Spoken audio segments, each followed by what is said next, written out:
नमस्कार। आप सभी का उत्तराखंड की चार धाम यात्रा में स्वागत है। जिस तरह से चार धाम यात्रा के लिए पंजीकरण की संख्या लगातार बढ़ रही है, उससे पता चलता है कि आप लोग इस यात्रा के लिए काफ़ी उत्साहित हैं। इस उत्साह को बनाए रखिए, लेकिन कुछ बातों का आपने विशेष रूप से ध्यान रखना है। पिछले साल की चार धाम यात्रा में 300 से अधिक लोगों की मौत हुई, जिसमें से अधिकांश लोग हार्ट अटैक का शिकार हुए थे। ये जानकारी देकर मेरा मकसद आपको डराना नहीं बल्कि सावधान करना है, ताकि आप या फिर आपका कोई परिचित जब चार धाम यात्रा पर आए तो उसकी यात्रा सुखद तरीके से संपन्न हो सके। इस बीच उत्तराखंड के स्वास्थ्य विभाग ने चार धाम यात्रियों के लिए हेल्थ एडवाइजरी जारी की है। ये बेहद ज़रूरी है कि आप चार धाम यात्रा शुरू करने से पहले एक बार इसे ज़रूर देख लें और इसका पालन करें। आइए देखते हैं एडवाइजरी के मुताबिक हमने किन बातों का ध्यान रखना है। एडवाइजरी में कहा गया है कि चार धाम यात्रा में समस्त तीर्थ स्थल उच्च हिमालयी क्षेत्र में स्थित हैं, जिनकी ऊंचाई समुद्र तल से 2700 मीटर से भी अधिक है। इन स्थानों में यात्रीगण अत्यधिक ठंड, कम आर्द्रता, अत्यधिक अल्ट्रा वायलेट रेडिएशन, कम हवा का दबाव और कम ऑक्सीजन की मात्रा से प्रभावित हो सकते हैं। ऐसे में सभी तीर्थ यात्रियों की सुगम और सुरक्षित यात्रा के लिए कुछ दिशा निर्देश यानी कि हेल्थ एडवाइजरी जारी की गई है। इसे दो हिस्सों में बांटा गया है, यात्रा से पूर्व और यात्रा के दौरान आपने क्या करना है। तो यात्रा से पूर्व जिन बातों का आपने ध्यान रखना है, उसमें सबसे पहले है योजना बनाना। अपनी यात्रा की योजना कम से कम 7 दिनों के लिए बनाएं। वातावरण के अनुरूप अनुकूलन के लिए समय दें।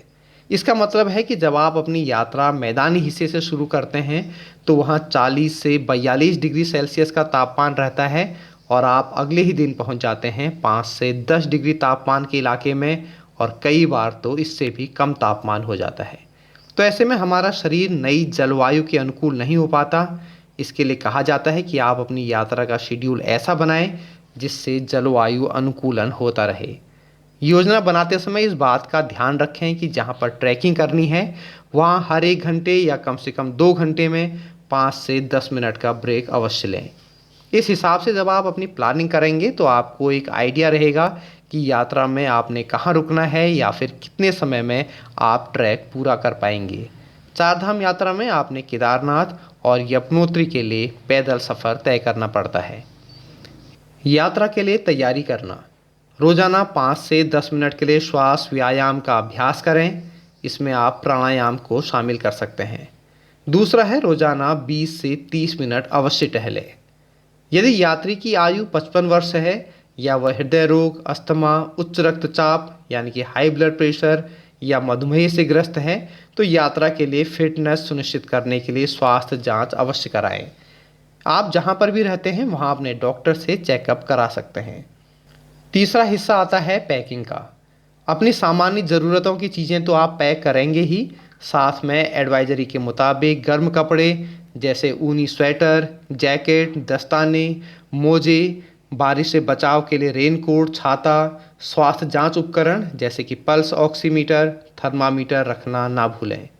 और अगर आप हृदय रोग, उच्च रक्तचाप, अस्थमा, डायबिटीज़ वाले यात्री हैं तो फिर सभी ज़रूरी दवाएं, परीक्षण के उपकरण और अपने डॉक्टर का कॉन्टैक्ट नंबर ज़रूर लेकर के आएँ।